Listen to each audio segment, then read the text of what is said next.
Um, the launch of the Palm Pre was today, and I've been reading a bunch of stuff online about it, so I figured I'd go ahead and give my thoughts on the whole thing.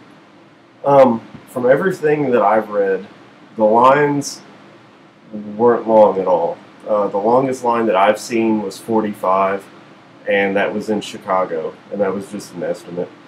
In my small little city of like 45,000 people, we had probably 20-something for the iPhone 3G just at one store. So for 45 to be the most that I've read as far as lines, not too good. On top of that, okay, within 1 hour of it coming out, people had already torn it apart and had estimates of what it cost to build. The thing is selling for $199 after rebate. It's costing, the estimate that I saw was $170 to build. I know that I'm sure that Sprint is probably paying Palm the way that AT&T does with Apple. But with all the amount of money that they spent to build the operating system and now the hardware and everything too, I don't see them making too much money on that, especially with it not having a huge opening day the way that everybody expected that it would. On top of that, I've seen numerous reports about splotchy, distorted, discolored screens, dead pixels, weird colors and stuff on the screens. I've heard widespread complaints about system shutdowns that require you to take the battery out multiple times to try to reset it. Problems with the web browser, stuff not working right on it, just all kinds of junk.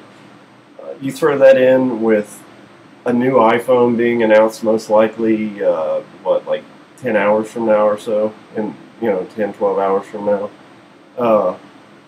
Throw all of that in, plus, well, it's Pacific time, so it's going to be more like 12 hours, 13. But all that mentioned, and if the rumors that I've heard are true about the iPhone 3G, it's going to be the $99 iPhone now, and then the other two are going to be the $199 and the $299, like probably a 16 gigabyte and a 32 gigabyte. I mean, $100 iPhone, I will call it now. I'm going to say this is probably going to hurt Sprint a lot, maybe to the point of having to sell out to AT&T or Verizon or something. And I wouldn't be at all, even less shocked if Palm ended up filing for bankruptcy over this, because I've read very little as far as like positive after people have actually gotten their phones, the Palm Pres, and a whole lot of negative. I mean, every website that I've looked at has been talking about the bad screens and how it's pretty widespread, to say the least.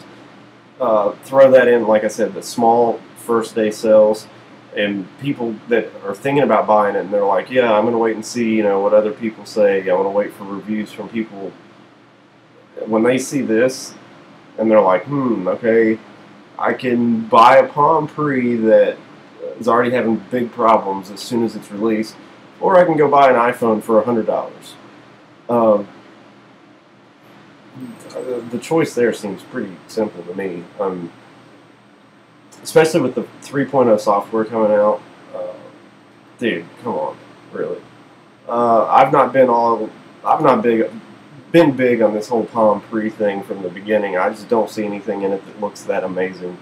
And you throw in the 3.0 software and whatever extra hardware the new iPhone's going to have, and the possibility of a $99 iPhone now, as far as the current version being, $99 from here on out. This thing right here for $100, compared to a $200 Palm Pre that has a lot of problems. Don't be surprised if the Palm Pre falls flat on its face the same way that all these other Instincts and whatever other phones they brought out that were going to be the iPhone killer. So I just wanted to give my opinion on that real quick from everything that I've seen so far. So good luck, Palm. You're probably going to